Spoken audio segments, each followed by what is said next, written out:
Kiba Azuan, Julantru, greetings and welcome to Shallow Star. I apologize that this Star Trek Online Starship review will be done a little bit differently as of my norms.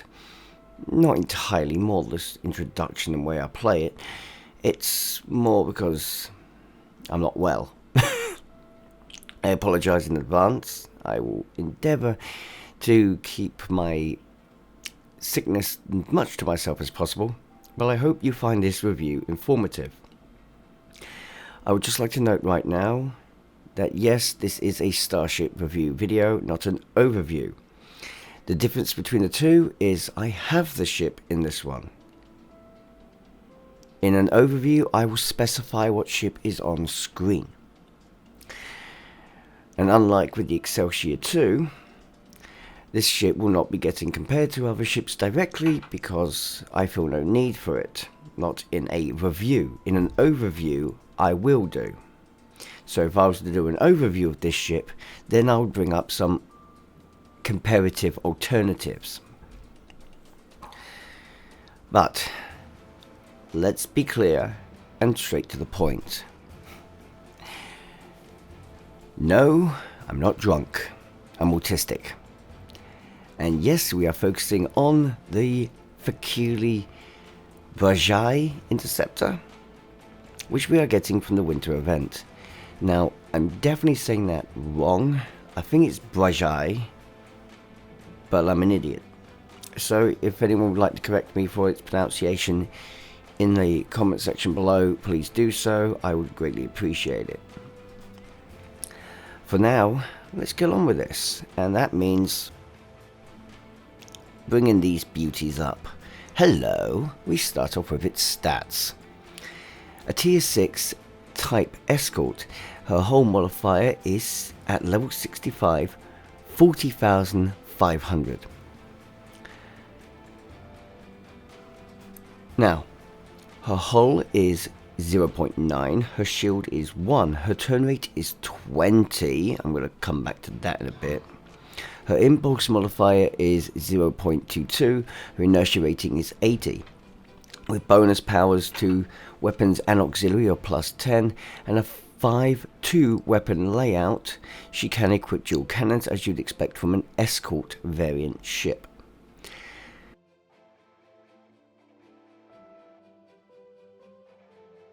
Can you tell I just cut something out? She has an experimental weapon, we'll get into that shortly.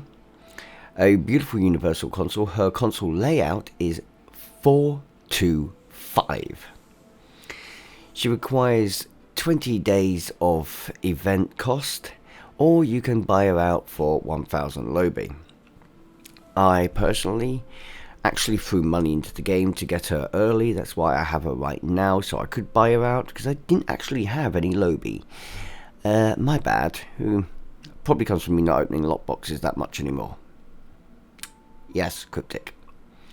Now, was it worth doing what I did to get the ship? I'm just going to be blunt with you guys right now. I'm a bit of an idiot. But let's be clear. We all knew I was an idiot. So, yeah, I wouldn't really recommend doing the buyout option. You can get her for free. Go for the free option. If you're running out of time, maybe buy her out, because let's be fair, she is definitely a ship I say get your hands on. You want to get your hands on this ship, especially if you're looking to get into DPS, because this is one of those ships which is bleedingly good for combined DPS and science. So you can practice tactical DPS and you can practice science DPS, depending on how you prefer to go about it. Now, something I did skip over there was the bridge officer positions. This is more because I want to focus heavily on them.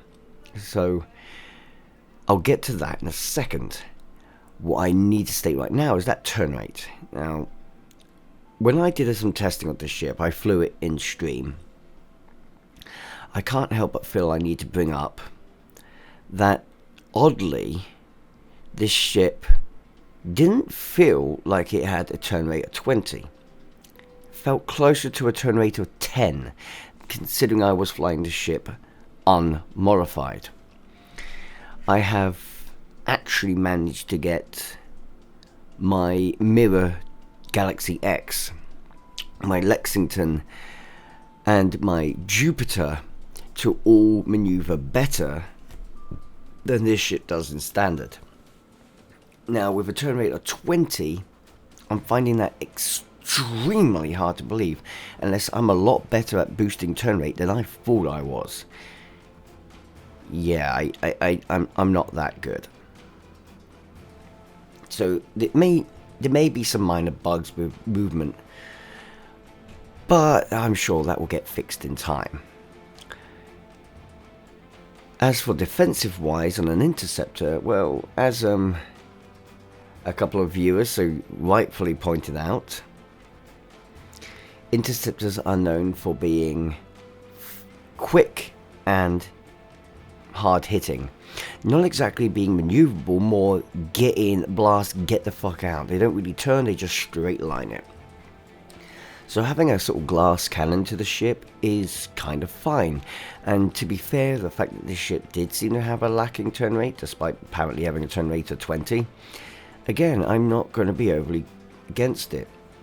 I would prefer it to have a little bit more defense if it has to streamline itself, or a better impulse modifier, but actually the impulse modifier isn't too bad per se either.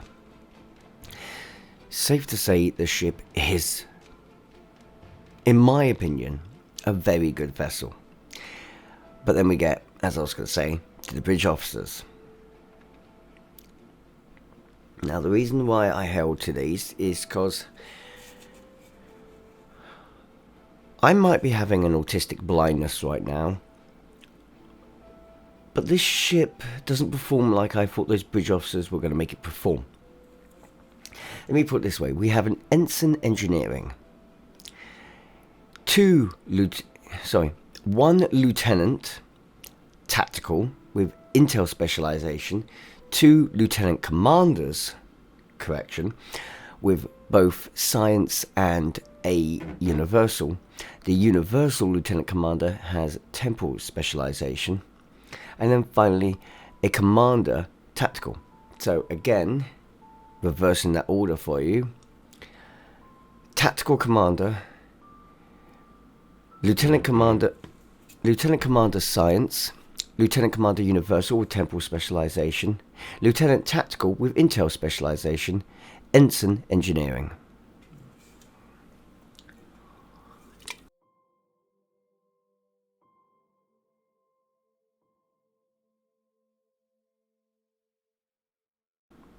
My apologies.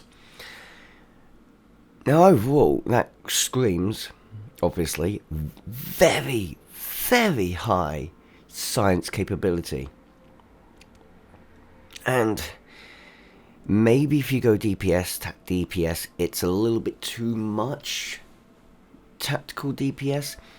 But thanks to that universal being a temporal specialization, you don't necessarily have to overdo the tactical, as well as the tactical seat can utilize the intel, which means you can balance this out, and I think I've just beaten my blindness.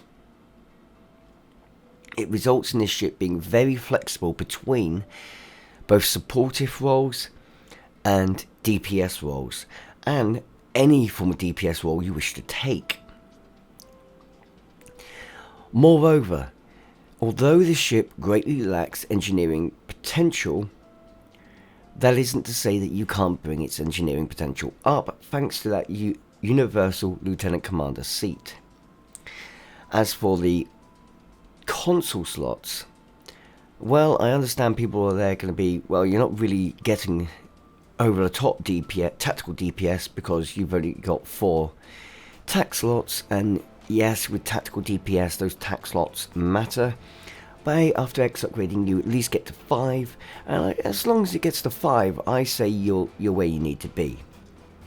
I know a few people are going to be annoyed because that universal slot for a lot of people is the Lorca console, but I'm just saying, options are there. This is a free ship. Now, away from that, let's discuss something else, because... Okay, no, hang on, before we do it. I nearly lost track of myself there. One thing I do want to say. Obviously, I rank these ships in their 3 areas. If we were to go and talk tank, obviously this ship is only 1 out of 5. It's very much a glass shell. Yes, there will be people that can turn it into a tank. To you people, I'm impressed. But personally, I'm giving it 1 out of 5. And that's it. As for supportive roles, this ship has a very, very high supportive capability, especially in DPS support, but also in tank support. So, if you was to look at a supportive role with this ship, I'm going to at least give it 4 out of 5. DPS. As this ship is overall great in DPS, I'm just going to be blunt now and say 4 out of 5.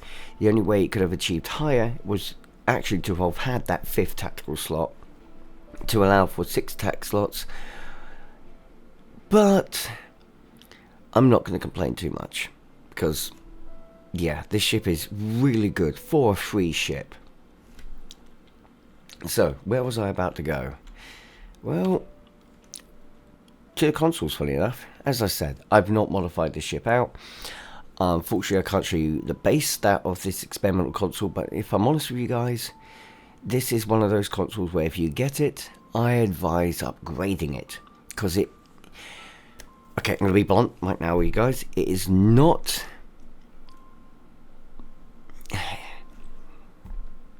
It's not on such a high level that it's replacing some of the absolute monsters we've had in the past.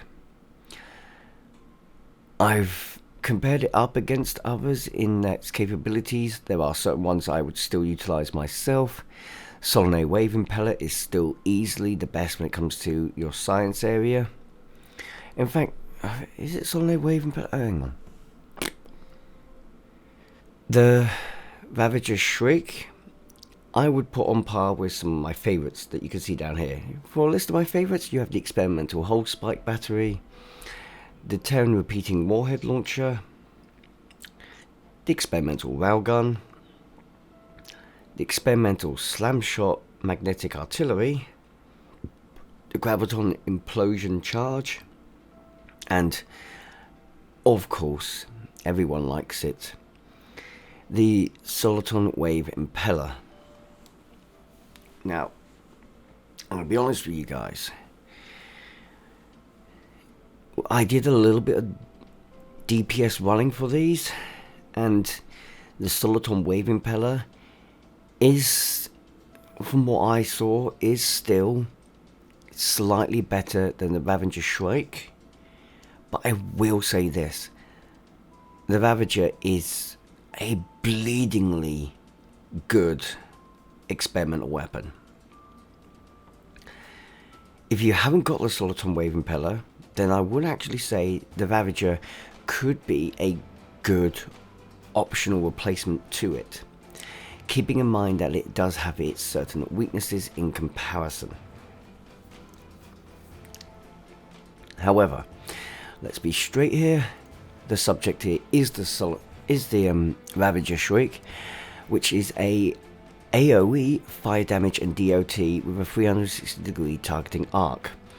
It deals 8,352.4 fire damage with 1,447.7 fire damage per second for 6 seconds based on my current stats.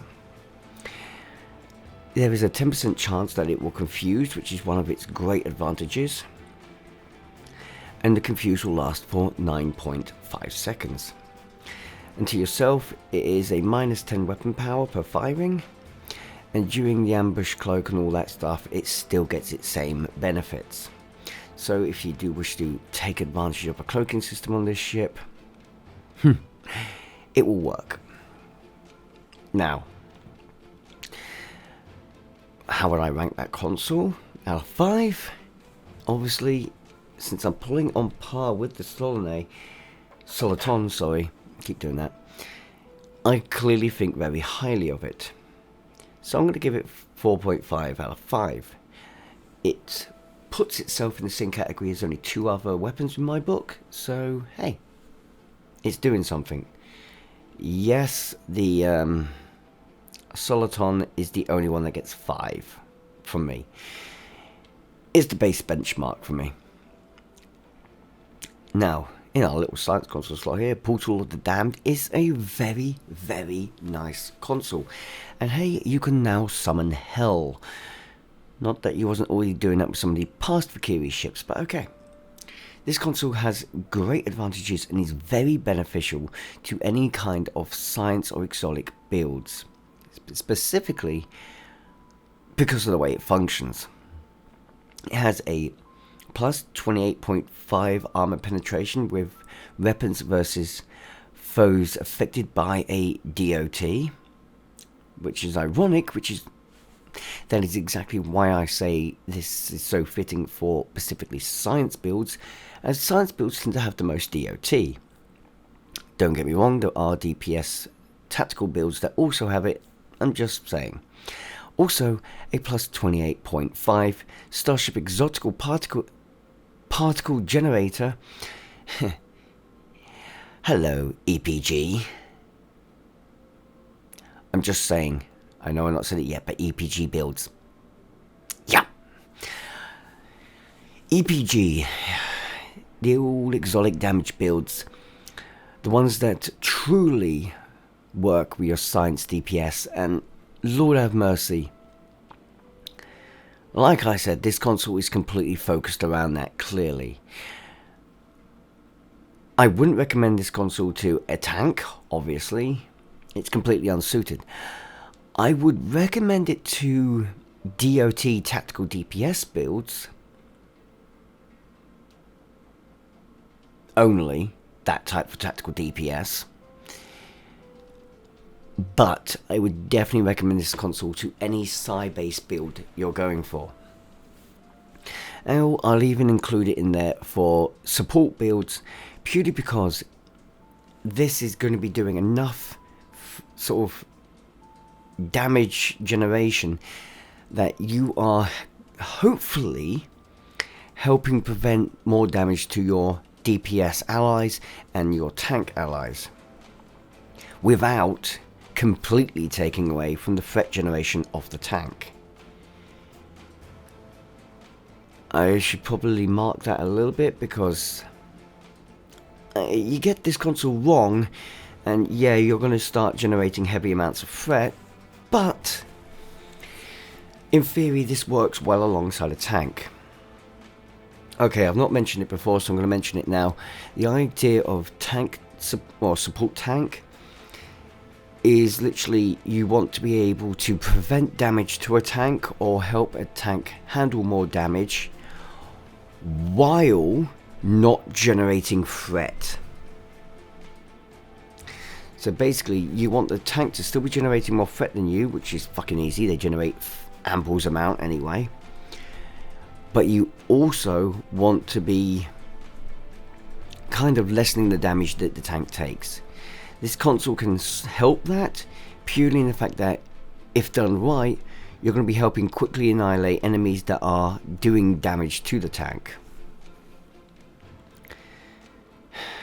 Overall, where do I rate this console?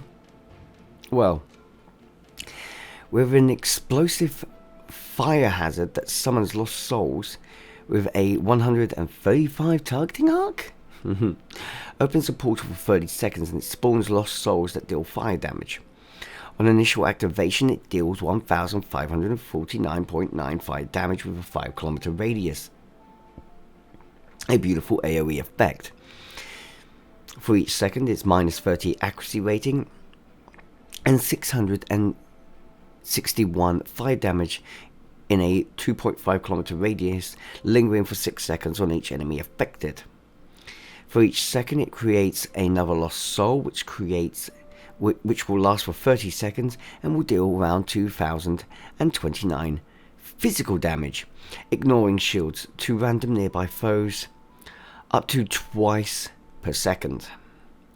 Now I am going to show this console off in its beautiful magnitude and just let you see the console functioning on its own, because Lord have mercy does this quickly stack up. Hence why I say this is brilliant for any side DPS and just support builds. This is such a quick stacking supportive console. As a result, I'm giving this console 4.5 out of 5. If it dealt a bit more damage, it'd have achieved 5. Now, to open the gates. I've not unlocked it, mostly because I've not really flown the ship too much around testing, and I've only done some light testing with it, but I will be stating this. Thanks to a few friends that have shown me some footage of how theirs was doing and some spec outgoing, this is an okay trait. And with bridge officer anomalies will spawn lost souls. So, any bridge officer ability that counts as an anomaly will spawn lost souls that last for 30 seconds and deal physical damage. Again, to a random nearby foe for up to twice per second, maximum of 12 souls. Do you see a common singularity here? Yes, you are literally summoning the souls seen in this console. In fact, the summoning effect is, as far as I saw for damage output from my friend and this ally of mine, did show me both this console and then this trait functioning separately. It is safe to say that if you don't want to lock this console, but you still want to have this console's effect, and you're already using Gravity Well, and you can afford the trait slot, or afford to put this in your trait slot, then this could be a good alternative option. The question comes in, how do you want to balance it? Would you rather lose one console slot and gain a trait slot? Or would you rather drop the trait slot and gain an extra console slot? Which one balances out right for you to get what you need out of your ship? In other words, I can't score this trait different from that console too much. The trait gets 4 out of 5. Why? Because trait slots are a little bit more valuable. Well, they are more valuable, and because the trait slot doesn't have the passive abilities of the console, making the console a bit more of a better option than it is for the trait, especially considering if you're running unconventional systems, the console may be more effective to use. However, please keep in mind that this is spawns with any anomalies, and that maximum of 12 souls is per anomaly. Yes, that turned up too. It seems to be per anomaly. Now, if you are using something that says turns your one gravity well into 3, then it still counts as one anomaly for all 3. So don't think you're going to be able to trip out the system and have 36 damn souls all summoned at once, flying around like a mayhem just from one gravity wells proc. You will have to say use Tychon's Rift, Gravity Well, insert alternates to get multiple. So yes, you could summon more at once. However, honestly, I don't know if one really will outweigh the other in that proc. Like I said, my preference is towards the console and utilizing unconventional systems in the trait slot in order to get the console to be as efficient as possible. From there, I guess I should build this ship and take it in action. But let's quickly run to the customizer so you can see a little bit more detail on the ship, customization wise. Just a quick overview. Let's have a look at this. The video's getting long. I don't even mean for it to be this long. First note, of course you have the other hull types, but they are so old and disgusting. I don't know why you'd use them. So, Type 3 away, yeah? Unfortunately, we only have the standard Starship bridge. Damn. Now, as far as the look of the ship goes, you will notice that there are some heavy symmetrical elements to the ship. Basically all in the lower half. And even in the primary body of the ship, it's all symmetrical. But that then ends when you look at, well, one wing versus the other wing. And part of the body here with that weird hellish cannon on it. So yes, you could joke and say that this is a symmetrical unsymmetrical ship, but I kind of like it that way. I like the idea that there is a base body and then these little elements are equipped to it as per needed. I would have appreciated it if they thought ahead on this and gone, well, maybe we should give them the ability to select the hull and have a hull that has it on one side, it on the other side, or on both sides, or have it so that we could select to have the same wing on both sides and pick our favorite wings. So people that want this and no weirdo like torpedo launcher thing could choose to have just the left wing or just the right wing if they want the launcher thing. That would be nice. And to be totally honest, the antennas, I don't know, it's not the same for everyone, but I really hate the way the antennas look. So I would have loved for the option to remove the antennas. Just a few little things I said are cryptic. Maybe when you decide to do tier 7 ships, you'll introduce that crap. Anyway, beyond that, as you can probably guess, there ain't no real customization going on for this ship. So, let's take her into action. I'll see you in a second. I'm not going to lie, when ship at warp, things look a little weird. Yes, not entirely sure about that. Hang on. Does that fix it? No, that doesn't really fix it, does it? Yeah, I can fix it. I can fix it. Yeah, hang on. Fix it. Fix it. Yeah. Warp speed overload. Okay. Just saying. Don't resist. Let's get this ship to the first test grounds and then we'll do the very obvious testing ground.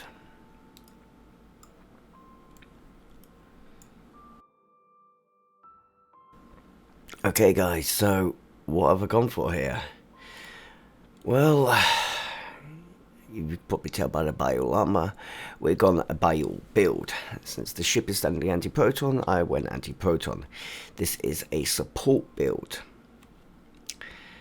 A hybrid support build, should I say. We are taking advantage of the science pox of this ship, and I have gone... This isn't exactly a budget build, so do not by any means think that I've gone budget here, because clearly... not that, oh no, I don't have the Sentry console on. Ah. Actually, you might be able to get... No, yeah, it's not budget. I have used something expensive on the build, and I don't have one extra one of the vulnerability locators, so vulnerability exploiter it is. But yes, I have focused around the fact that we are going to be procking consoles, the unconventional systems, and trying to boost around damage over time where I can, but also making advantage of the fact that this is an anti-proton build, and I don't really have viable DOT anti-proton weapons, so the bio weapons just ended up being the ones I went with. There are a couple of things I want to show off first. Like I said, Portal of the Damned is definitely a console I want to show off. Now, I would have equipped the cloak to this ship, show it off a bit better, but yeah. Oh, hang on, rebalance. Slow down, engines to minimum, lock, shields to minimum, lock. Let's do this.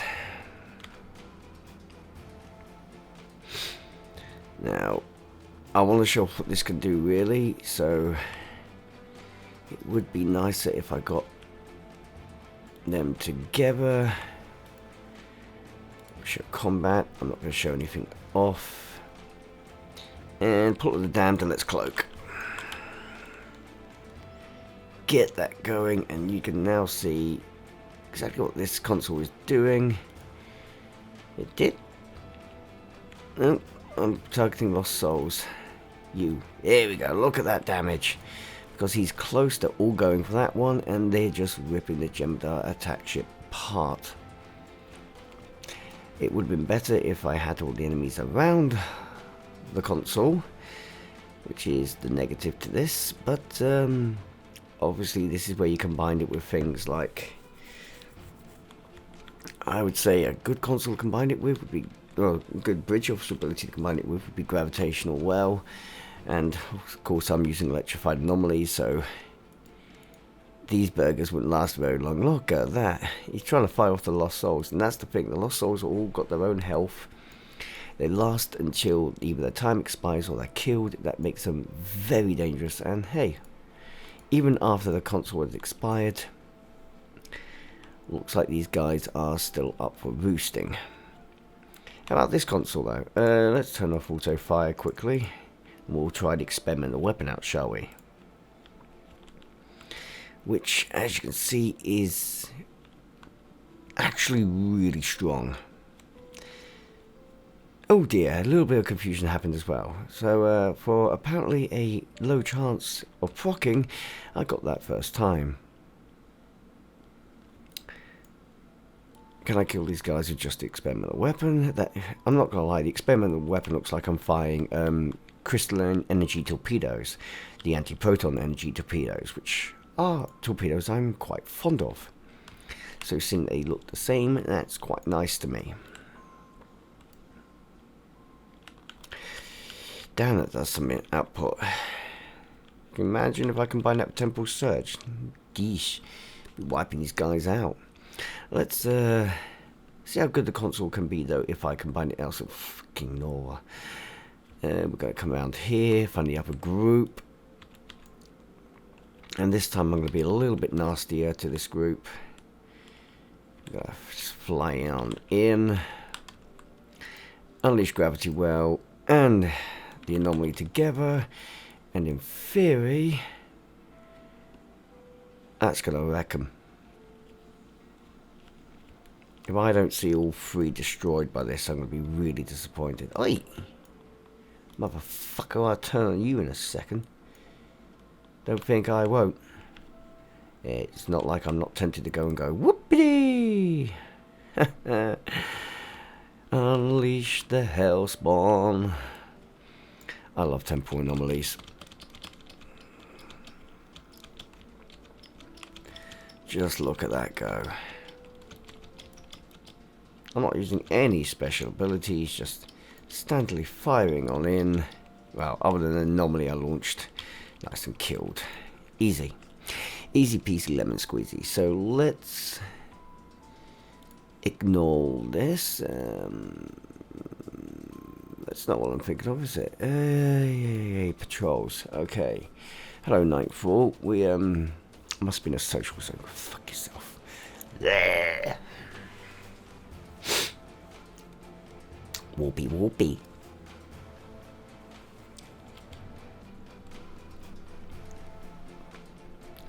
Right, let's take on Nightfall, shall we?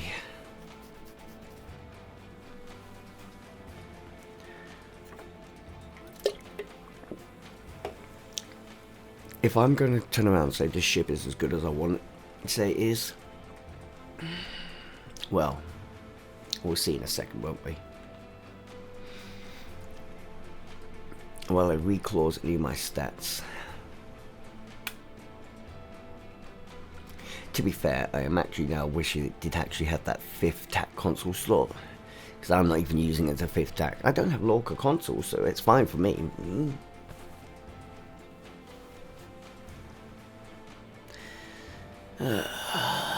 Ow. Ow. Ow. Oh.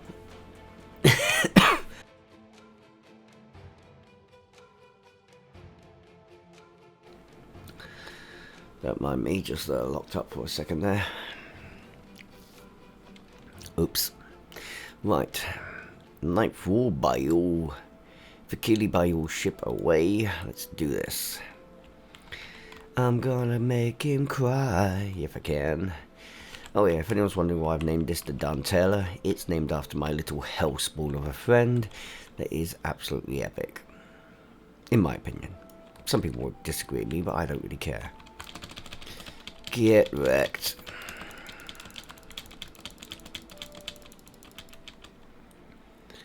Okay. Yeah, I'm not gonna lie. I do think Beamfire at Will might have worked a little bit better with the bio weapons, because normally does. They like to complement each other quite well. But I'm not gonna complain at what I'm getting here. Excuse me, let's get a bit of DOT out on that, shall we?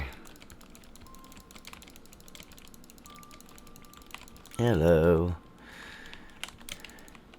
Get you killed. That was a little bit slower than I would have liked.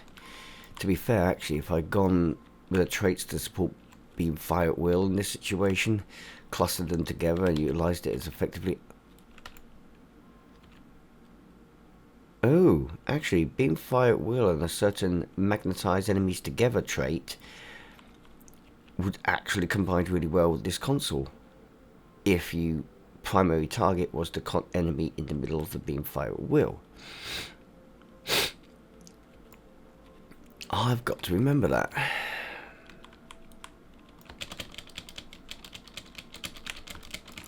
Take them down. Oh god, I'm going to be fighting these guys, am I? Well, that's going to make things interesting. Hello, eat that shit, you little burgers. Get dragged in. Douchebags. Hey, Madran, would you like to come here? We'd like to have a word with you. I've got a trait that I'm going to be activating and springing off like it's going out of fashion, and you're going to come along for the ride. Yes. I'd also like to point out at this point, guys, that I will be making a cinematic video of this ship when I have the mind to do so. And what do I mean by that? Well, basically, when I'm feeling better, I will make a very nice, very brilliant little cinematic video, and from that point onwards I will be adding an option for people to actually request cinematic videos in some form or another. My word, I'm having too much fun with this. Come here, people. Did you just do what I think you did? Yes, you did, and I don't care. I just realised my auto fire isn't on. Oh! Didn't mean to do that. Eat shit and gravy back. I'm losing control of myself, but that's fine. That's fine, I'll just do this. I'm taking more damage than I would like right now. Come on. Let's get some allies in. Get some extra damage doing that little crap. Fight them all. Fight them and blow them up. Here we go, here we go, here we go. I'm taking more damage than I really would like to acknowledge here, but it's fine, it's fine. 1, 2, 3, 4, 5. Once I call a fish alive. Get on the lock on you. Sometimes I find it really hard to tell which ship I'm targeting. how about I drag you close to me, just so I can see who I'm targeting this time. There we go. Okay. Wow, that is a rain of stuff in front of me, isn't it? Now, what do you reckon of that? Because to me that felt like it was really, really slow. Was it one of those situations where it feels like you're not doing a lot, but actually you are doing a lot? I wonder.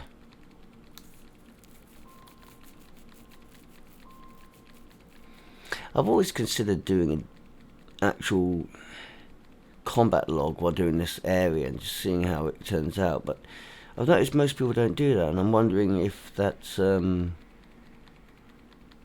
just a me thing or a they thing or a what thing. But this is my favourite place to test, and this is how I get most of my feels for damage output, so I don't see why it would be a problem to do a DPS log in here. Hello, Carter. I can think of an amazing guy. It also goes by the name of Carter. Right, let's leave the system. Let's leave the system and see what score we get.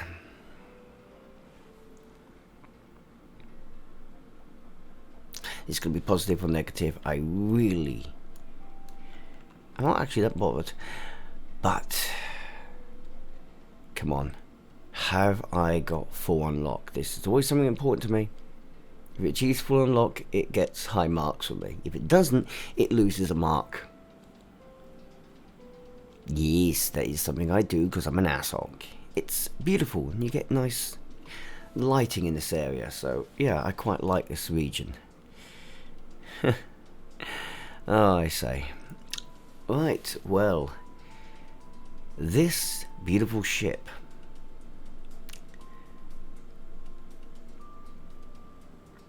Okay, I'm just going to put it this way. I'm very impressed.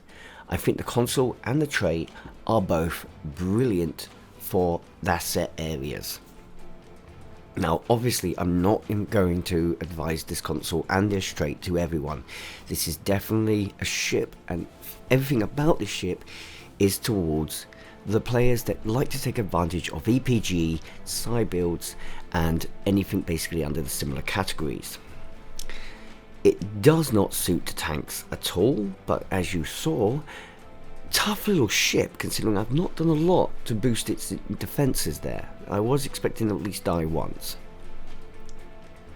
So credit the ship on that one. Secondary, I do want to say that support wise I feel I have underestimated this ship. This ship has actually got more support capabilities than I thought it did. So I would just like to revise my initial statement and state that it is dangerously close to being a 5 out of 5 for a support vessel. Its only real weaknesses that take that 5 out of 5 away from it is peak defense, because, well, it seems to be moderately lacking, stats wise at least, but much like I said before, it's weird because although it has the stats that it does for defense and turn, it seems more like they're the opposite way around, at least when you're flying the ship, in my opinion.